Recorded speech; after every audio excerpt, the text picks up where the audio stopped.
we bring in our guy, Teddy Covers, who joins us every morning all week long. Teddy Covers, I took it right in the bottom mouth in college football. It was a very disappointing week for me. I've never gone 0-6 in dogs before in college football. When I make 5+ dog plays, at least in the 2 years I've been down here, I've never 5+ dogs on my Saturday card. I've never lost them all, and that's exactly what happened to me. I lost them all. Before we bring Teddy Covers into the show and welcome into the show, can we put up my college football record and just see how ugly it became very, very quick? A lot of people had great plays in the chat, and the way I was listening and what I was doing, handling it, was very poor, very disappointing, and just a angry weekend for me. So I hope to bounce back big, and I hope it's Teddy Covers who leads me to that glory. So everyone, welcome to the show. Teddy Covers in the house. Teddy, how are you doing on this Monday morning? I'm doing pretty good, Jimmy. I had a good weekend. So I'm sorry that you struggled. Let's talk about the game. The one thing we got to do on a Monday, and really you want to do this on Saturday night, you want to re-handicap the games that just happened this past weekend. What did you miss? What did you see properly? What luck went against you? What luck went for you? Would you make the same play again, given the same circumstances after the fact? That post-mortem can go a long way towards improving your results down the road. The idea is to get the process right, Jimmy. If you get the process right, the results will follow. So what'd you have? Bad beats or bad sides? I had bad sides here. Very disappointing on my plus lines. And then with Tulane, if I'd gotten on them a little earlier, that would have cashed. Just bad. I was just bad. The only thing I did well was totals. Other than that, it was just very bad. On Saturday, I lost with Ohio +4. I hit with Tulsa -6.5, lost with Washington -12.5, lost with Nebraska -4, Tulane +17.5, lost with Rutgers +19, lost with Western Michigan +16, Cincinnati +16.5, UTSA +25.5. If it wasn't for the totals, the UCLA San Diego State under 45.5 cashed easily, the USF Georgia Tech under 60 cashed easily, the UL Monroe Florida State over 65 cashed easily, Arkansas State at +105 cashed easily, but it was rough day, and those sides were just wrong. What are those spots? Ohio, Washington, Nebraska, Tulane, Rutgers, Western Michigan, UTSA jumps out at you as being very bad. Sure. So let's talk about it. Washington, that's just one of those things. That game was weird with the delay, and basically all the fans left. They were playing in an empty stadium after the delay, and that's one of those games where you're like, what I thought was going to happen didn't happen, but it was circumstances beyond my control. Because Washington came back and they had no energy after the break. I don't know if you stayed up late to watch that, but the Huskies, not that they had great energy to start, but the game itself never got going. And then once they had that long delay, every part of the handicap prior to that, you just have to go, well, the circumstances changed, which they did. So I wouldn't beat yourself up too much over that one. I wouldn't beat yourself up too much over the Nebraska. Nebraska was the right side. I'll give Colorado credit for making a whole bunch of big plays in the fourth quarter, but the Huskers were the better team. They just lost the game. And occasionally that can and will happen. And it sucks when that happens, but don't beat yourself up over that play. Nebraska was a lot better than Colorado. It just didn't work out that way in the scoreboard. The one that you can beat yourself up on, Jimmy, and I'm going to make you beat yourself up on it, because last week we talked about losing games by a half point that you shouldn't be losing. And you had no business taking Tulane at 17.5 when there were 18s and 18.5s out there. And you lost one with Texas State the week before by a hook that you didn't need to lose, and you had no business losing that line. That's your bad betting choices in terms of how you bet it. We spend all this time handicapping, but we don't spend enough time on how you actually bet the game. So I got to rip you on that one, because there were 18s out there even at kickoff. You should have pushed it worse, and there were 18.5s out there all week long. So that's the one that stood out to me that you were like, ugh. Even though, again, you got the handicap right. Auburn didn't do a whole lot in that ball game. I was with you on Rutgers. That was a wrong side. I lost money on that game. That was my worst play on Saturday, unfortunately. And it was one that at least it was over. That first touchdown, when Iowa hit that first 58-yard touchdown, I'm like, we're in trouble. It wasn't like you're sitting there sweating at halftime. That game was over. Rutgers wasn't coming back. So those sometimes easier to handle when you're wrong than the ones that you're kind of half right, and then it doesn't work out for you. So and then I don't know what you saw in Utsa. I was looking at the Baylor side. I didn't take Baylor in that game because I remember when they played last year, and I really liked Baylor, and Utsa gave them everything they could handle. Texas San Antonio. I thought that Baylor might come with a little more focus this time around, and that one wasn't close. I'm not sure what you saw on the UTSA, and I forget your last one, but the bottom line is you got some back with the totals. You can't beat yourself up on that. You say, I had this terrible week, and you're like, I had Arkansas State, and I had all these right side totals. It's not just sides; it's how much money did you make at the end of the week, and it doesn't sound like it sounds like you had a bad Saturday, but not a brutal Saturday where you're getting beaten up by your man on a Monday morning. It was tough because I started Saturday by hammering not hammering, but I had 125 on Argos first half, Argos full game in CFL. I feel like CFL is getting easier at this point of the year because we've been with all these there's so few teams in the league. We've been with them for so long, and the dogs just have so much value. So I guess that made me extremely upset when I started that day rolling with these two dogs and with these two dog spots, and then it was just a very irritating weekend. I had a very bad Friday night in MLB, so the whole thing is irritating. So let's just move that away and let's focus on how we can do things better right now. And let's start with some exciting stuff. But before I want to get into college football right now, I definitely do. But we do need to know: are you making moves on this baseball card one? And what are you doing for Monday Night Football? So I did nothing on the MLB card today. The closest that I came was the Houston-Oakland over 9.5. I did not pull the trigger. That was the only one that really even made the short list. I was kind of thinking about the Red Sox. I didn't get there with Boston. I like your first half under in that. That makes a lot of sense to me. But Astros A's over. And I talked myself out of it. Because Houston scored 21 runs yesterday, and sometimes when the runs are real easy one day, they're not the next.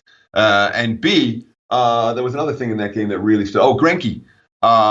Greinke's pitched well against the A's, and even though he's not in great form, Houston's bullpen behind him is. So I leaned over 9.5, but I did not get to the window with it. When it comes to the two Monday Night Football games for tonight, look, I ain't laying points. I'm not going to take Denver, and I'm not going to take New Orleans in this Monday Night Football match. The books got hit pretty hard yesterday. They were very, very happy, fortunate that that last Redskins touchdown came in, or it would have been as ugly a week one as the books have ever had here in Las Vegas. A lot of popular sides came through. The wise guy plays came through. The public plays pretty well came through as well. So when that happens, and then you have New England blowing them out of Monday Night Football, it makes me a little bit reluctant to lay points tonight. So it would be Texans or Raiders to me that stand out. And I mean, the Oakland play is really interesting. Oakland Denver, where I haven't downgraded the Raiders because Antonio Brown isn't there, because Antonio Brown was never there. He wasn't there in the preseason. He wasn't there last year. So the markets have really downgraded Oakland right now because of Antonio Brown. I'm not convinced that the Raiders are worse without Antonio Brown, especially given the headaches and the distractions and the that locker room is now us against the world. And that can be a good thing with a guy like Gruden. And I'll tell you this, Joe Flacco laying points with that guy on the road. No, thank you. Just like what happened if you laid points on the road with Matthew Stafford yesterday. You can't lay points on the road with the mediocre QBs. And Flacco, I'm not even convinced he's mediocre. I hear what you're saying. I think that Chubb is going to be possibly the defensive player of the year. I think the Broncos' edge rush is just so outstanding, and Flacco just has to be a game manager. I did pick the right time to jump on the Broncos. I got them as soon as they announced Antonio Brown would be in. As soon as they announced that he would be in, that's when I took the Broncos at -1 at -101. So I'm there, and I'm also on the under. Good number, Jimmy. Good number. Yeah, that was a good move because I was under the exact same idea you had. Brown being in, that's going to help them. I'll believe it when I see it, even though it's a big Monday night game. So that was my move there. And then I'm on the Texans +7. I got the Texans +7. I like having the points. I'm big on Deshaun Watson, and I do like the Tunsil pickup very much. I think he'll have more time than he's ever had as a quarterback. And I'm a huge fan of Deshaun Watson. I think he's going to be a top 5 quarterback at some point in the not too distant future.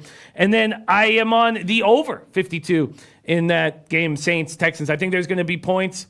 And those are my looks for this Monday. But let's go into, let's roll into college football. And let's start with the big Friday night clash here. North Carolina, Wake Forest.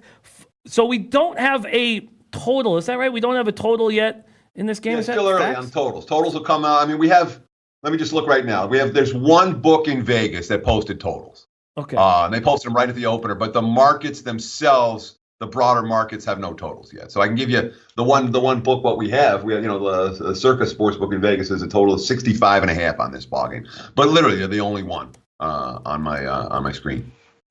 Yeah, I don't see a total here. And great work from Julian Yassine, who says Teddy covers. Is it a good number? I've been sitting on Broncos +3 since May. No, that's well done. Exactly. That's spectacular. But again, there's so much of this that's all right. Well, little edges, or the whole concept of betting on sports for profit is little edges over time will produce profit. If you want action, knock yourself out. But if you actually want to make money with this, you're looking for as many bets as you can find with little edges. You're not going to find bets with huge edges. The markets don't work that way. But little edges over time add up. And when you have a +3 and the markets are -2.5, that's a nice edge. That's not even a little edge. That's at least a medium-sized edge. So that over time pays enormous dividends. Good number. Well done. Yeah, great job, Julian. And with this Wake Forest spot, got to give a shout out to both Big Boss and Ragu, who were all over Wake Forest last week. First half, full game, and it was close, but cash. Great work there. Let's talk North Carolina, Wake Forest. Wake Forest opening up at -3, now -3.5. That's -3 opener at BetOnline, now 3.5. Also, when they opened up at -3, it was -105. The +3 at North Carolina was -115, so a little more than just a half-point move. That's the first spot on this Friday card, although there are some interesting games on this Friday card. Let's start with North Carolina, Wake Forest. You have any leans early in the week? So I'll just say this.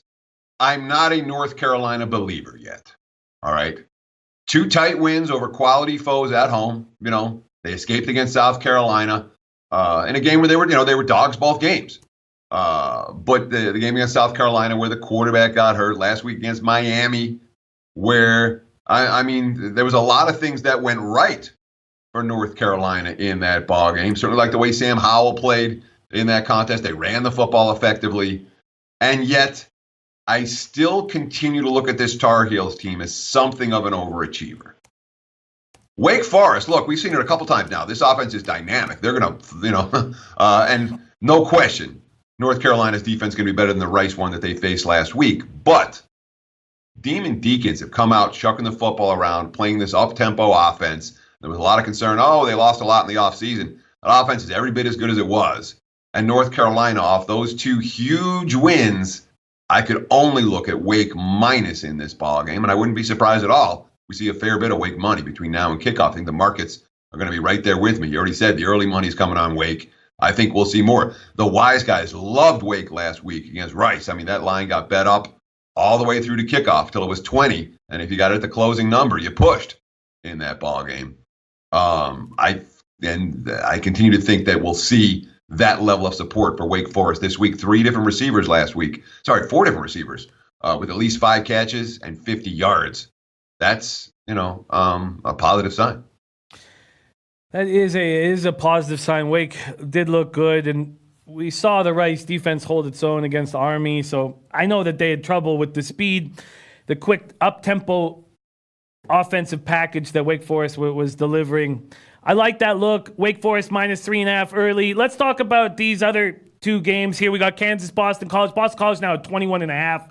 That's a lot for a Boston College squad that, is not that good. And then we have the 20th ranked Washington State opening up -7, now -8 at Houston. Do you have any feels early in the week on those 2 games on Friday? I know this much. I'm not betting on Kansas. All right. And unfortunately, they lost to Coastal Carolina. I was hoping they would find a way to win that game. So maybe we get a little bit more value going against Kansas moving forward. And Coastal Carolina isn't garbage. They're not a real, true bottom. They were good enough to beat Kansas. Kansas is the garbage that we're talking about here. You say BC's not built to beat teams by 3 touchdowns. BC's going to hand the ball off. And until Kansas can figure out how to stop the run, BC, it might be built to beat that team by more than 3 touchdowns because, they're up by 2 touchdowns, they're going to hand it off. And if Kansas can't stop it, they'll be up by 3 touchdowns. And then if Kansas can't stop it, they'll be up by 4 touchdowns. So I don't trust the Jayhawks to do just about anything. And I'm not looking even for spots to bet the true bottom feeders of conference football. Kansas is certainly one of those teams. And Les Miles, the fact that he's there, has raised the power rating a little bit more, perhaps, than it should be. The other game on Friday night with Washington State and Houston, I've been impressed with the Cougs so far, and last year it was Minshew coming out of nowhere. And, they don't have a quarterback. Well, yeah, they do. This year, they lost Minshew. What's going to happen to Washington State? It's a system there, and the system is functioning pretty well, and I don't know that Houston's going to be at their level just yet. So listen to me. I'm all chalky on Friday night. I like all 3 favorites. At first look, I'm going to dig deeper into the Washington State-Houston game for sure. This is all, when we're talking about Monday morning stuff, we're talking about all first gut reactions. If you want to get down, if you're like, all right, I want to get down here. I think I'm going to like this. Where's the market moving? So when the bets that I'm making on a Sunday night / Monday morning are all due to a first inclination and market movement. Because once you see if you have a first lean and the markets start to move, boom, you get a bet down, and then you decide what you're going to do with it later. If you want to hold it, you can hold it. Like I held the Colts plus 3.5 yesterday all summer. I got a great number with Indy, plus 3.5. And then it was plus, I could have laid 6 or 6.5 with the Chargers. I'm like, no. I'm just going to hold my Indy. And if, I don't want the reverse middle, the bad middle, where I can lose both sides of that game. So sometimes you hold it, and other times the decision is more, this line's moved 3 points. Your buddy who has was the Denver plus 3. Now he's got a choice. He can hold it, or he can come back the other way with Oakland and have a nice positive expectation middle working in his favor. Yeah, that all makes sense on the Friday card at this point, and figuring out when to jump in. I know I thought about what I did wrong with college last week nonstop. Like, I just couldn't get it out of my head. So making different moves and getting in earlier in the week in certain spots this week, but not necessarily on Monday. Let's start with Ohio State. Man, did they look good. Wow. Now in Indiana, opening at minus 13.5. It's already quickly moved to minus 15. Are you going to back the Buckeyes? Well, let me start with this, Jimmy. And you talked about beating yourself up and you haven't stopped thinking about it and all of that. It's okay to beat yourself up off a bad day. You can't let it linger. You give yourself an hour to slap yourself around, and then you're, or whatever it is that you want to do to beat yourself up. And then you have to put it in the rearview mirror. You have to focus on the task at hand. If you go into the next week thinking about everything you did wrong last week, guess what? You're just going to have overreactions, and it's going to be one bad result leading to another bad result. You have to be like a cornerback in the NFL. No short-term memory whatsoever. You got burned last play. Guess what? This is the way I do things. This is how I've been trained. This is where my focus is. Next time, I'm going to knock that ball out of the receiver's hands. So it's okay to beat yourself up a little bit. You cannot let it linger. When you talk about Ohio State and Indiana, I don't know that I'm looking to step in front of the Buckeyes right now. From a power rating standpoint, Ohio State sure looks like a top 5 team. The question, they don't have Urban Meyer anymore. What's going to happen at quarterback? Those questions have been answered. And at first price, what's my power rating number on that game? My power rating number was way high on that game compared to the markets. Just let me look at it real quick. I had a 22 in that ball game, just to put it mildly. So at least a little bit of that money on Ohio State was mine. Now, I don't know that I'm betting Ohio State this week, but when my power rating number is that different from the markets, I'm expecting the money to go in that direction. The bet is on Ohio State. Maybe later in the week, I got 13.5. I wanted to get it before it got to 14. And that's something that I do every Sunday night, where that first move, and here's my numbers, and let's get down a handful of bets. But I don't know that I'm going to end up holding that bet. I may well come back with Indiana later in the week, but the first lean definitely towards the Buckeyes. I'm not surprised at all the markets have moved in that direction. And like Indiana's okay. They're a decent Big Ten team. They're all the talk is bowl, bowl, bowl. And yeah, they'll finish 7-5, 6-6, but their ability to step up in class against quality foes, a little bit dicey. And Ohio State's not a team I'm concerned about laying a price with on the road. They've been a bet-on team on the highway in recent seasons. Well, let's keep rolling. Nice to get some quick takes, early takes on these games on this Monday. Let's go right to the next spot in that morning slate, Maryland Temple. Maryland at Bet Online opened at -4.5. It's already -8. Let's see what Pinnacle opened Maryland at. Pinnacle opened Maryland at -6, and it's already -8. Too late to jump on Maryland here? You don't want Maryland this week, guys. This is your handicapping 101, okay? You have a mediocre team, blowout win at home against a nobody, blowout win at home against a team that might be a notch or two overvalued, and now they're going to go on the road and face a physical, undervalued foe. That ain't a spot to be laying points with Maryland. You want to talk about like buy low, sell high? Are you buying low with Maryland this week? No. You're not buying low with Maryland this week. And that's your concept. Buy low, sell high. Buy low, sell high. And Maryland may kill them, all right? They might beat them by 100 points, and if they do, and Maryland is one of those teams that's going to be undervalued all year, we'll learn that this week. But I'm not convinced that's the case. I'm not convinced that the Terps are poised to be fully focused on Temple this week. And it's a one-way game for me. If I'm playing, I'm taking the points, and I'm in no rush to do so because I know how good Maryland's looked the last 2 weeks at home, blowing out teams. So we know where the market's going to go. No rush if you like the Temple side. That's my hot take for Maryland Temple. I don't want to lay the points there. Nuh-uh. That's not my definition of value. Wow. And here we go from the chat. Shelldog says fade Maryland. Shelldog says, great call, Teddy. But Jay Peach says, wow, Maryland is going to crush this weekend. I guarantee they cover. Write it down. And that's exactly what I will do, is copy and paste all that right there. Let's keep rolling. Keep rolling down to the ranked teams. We have Pittsburgh, Penn State. Took Penn a little while to start to put their foot on the throat of Buffalo. It wasn't immediate. And Pittsburgh looked good against Ohio. Now Penn State at home, opened at -17.5, now -17. What do you think of this spot, Pittsburgh, Penn State, Teddy? So, and it's worth noting what happened after that real slow start for Penn State. They almost covered. Heck, they did cover if you bet them early. Another game that, landed between the opening and the closing number. If you bet Penn State late, oops. But if you bet that game properly, you won either side, whichever side you had in that contest. And Buffalo stinks. All right, Buffalo. Although they might not be as bad as I thought they were going to be. In terms of power rating droppers from one year to the next, from where Buffalo was last year to where Buffalo is this year, one of the biggest drops in my power rating numbers. But I do believe in Penn State, and that home field is worth something. You say Pitt played good against Ohio. Did they play that good against Ohio? I mean, they played okay. They didn't blow them out. Ohio was in the game. The offense didn't work. The offense didn't work week one, and this is a week where the offense better work.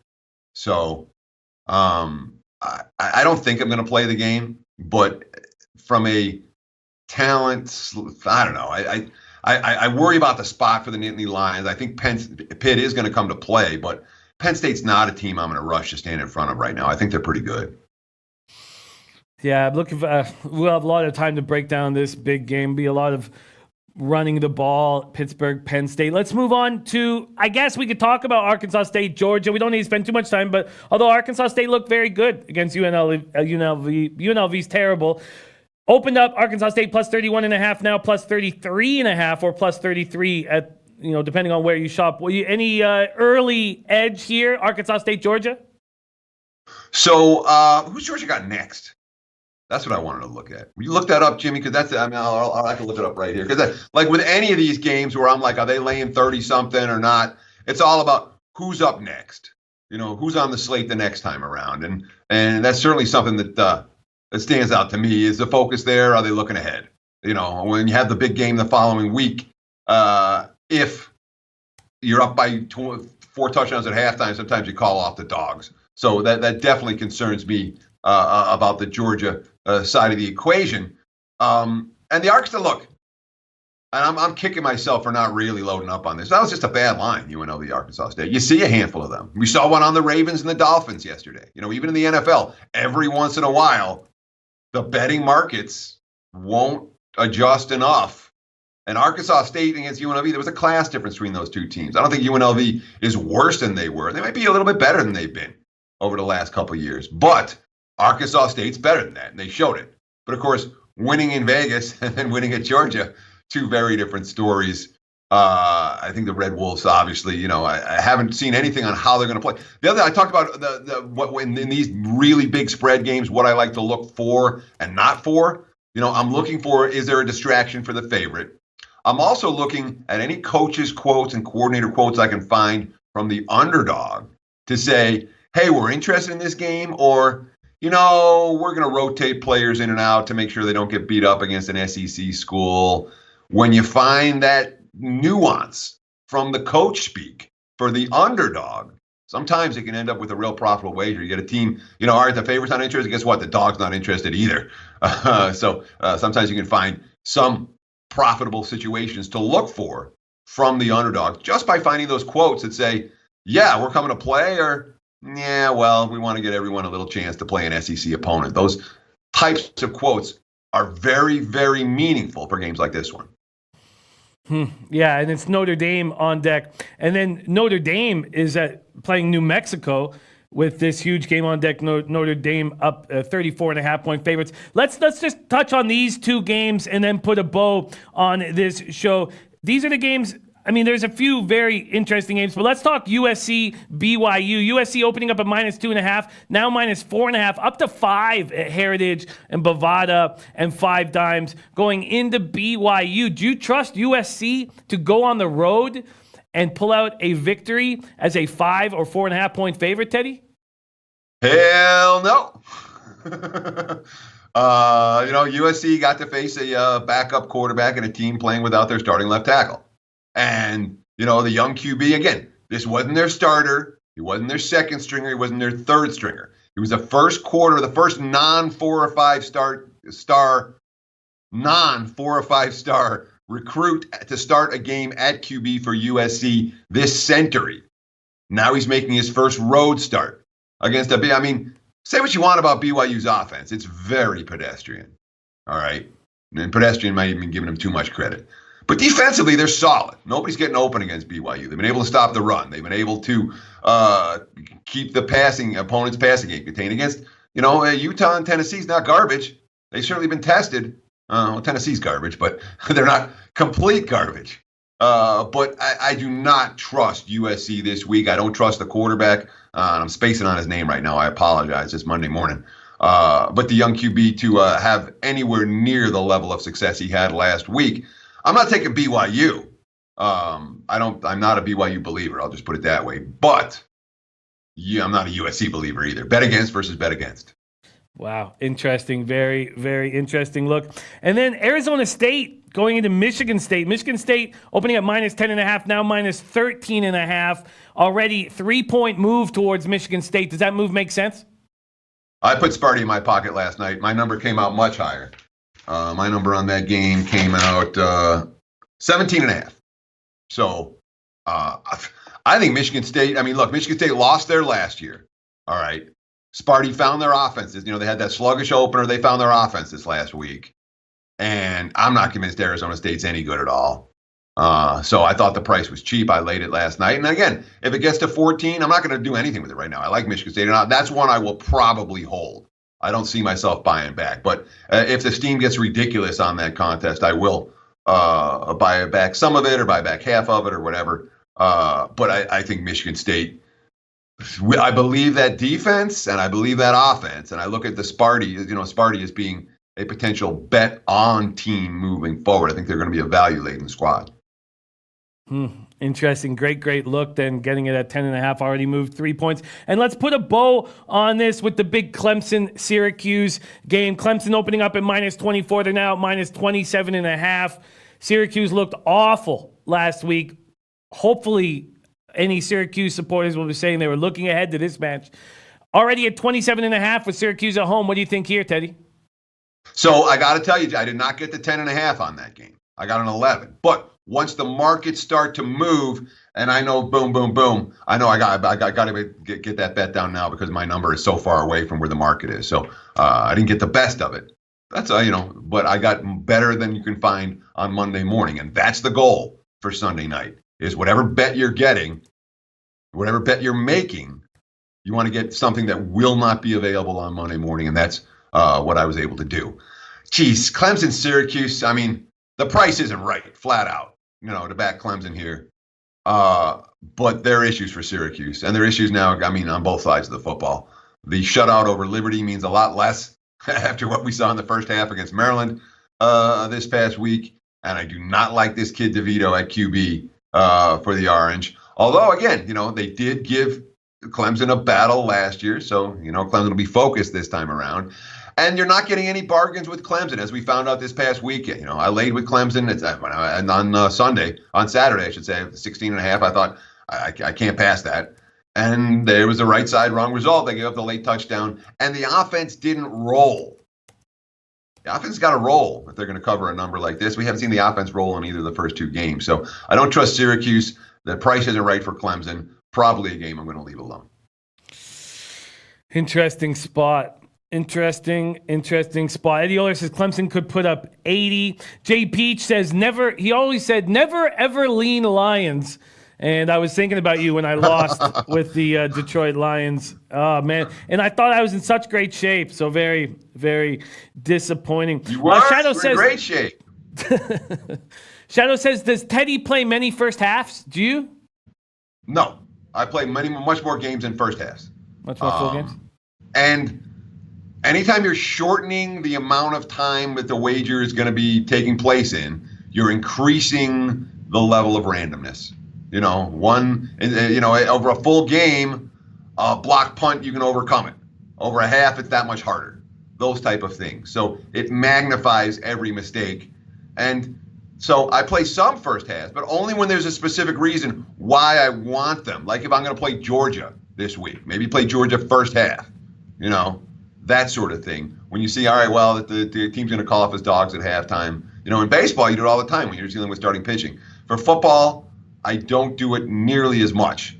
Occasionally, but not. It's not something that I'm peppering the board with first half wagers.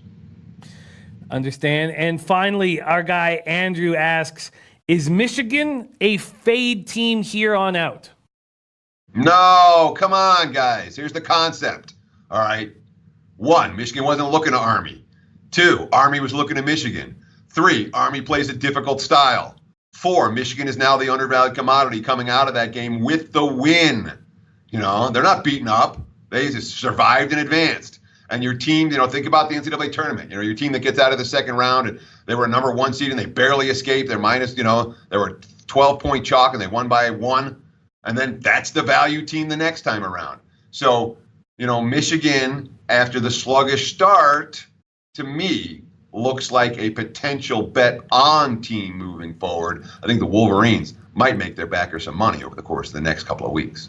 I love that. There are our first looks. Jay Peach says Harbaugh is a joke, period. Lanil Land says Detroit hit me too and Marshall didn't score enough. Yeah, I lost on that Marshall over as well. Baco Healy says buy low spot on Michigan. I agree with that. I agree with that breakdown. Looking forward to hammer this harder. DJ Big Boss says take Michigan. DJ Big Boss fresh off a 6-1 showing on plays given out on Friday. 6-1 showing. Nice. Yeah, big run for DJ Big Boss, winner of the Vegas Gun Award for excellence in capping. Teddy Covers, thank you so much for joining us on this Monday morning. We have a big week ahead of us, and I can't wait to be rocking this NCAA football card with you. Tell us, where can we find you on Twitter? Real simple. Teddy_covers. Not hard to find. And I'm a decent follow, at least on the weekend. So Check it out at Teddy_covers. Thanks, Jimmy. Good luck tonight, everybody. And of all the things I got to tell you, I have to tell you this.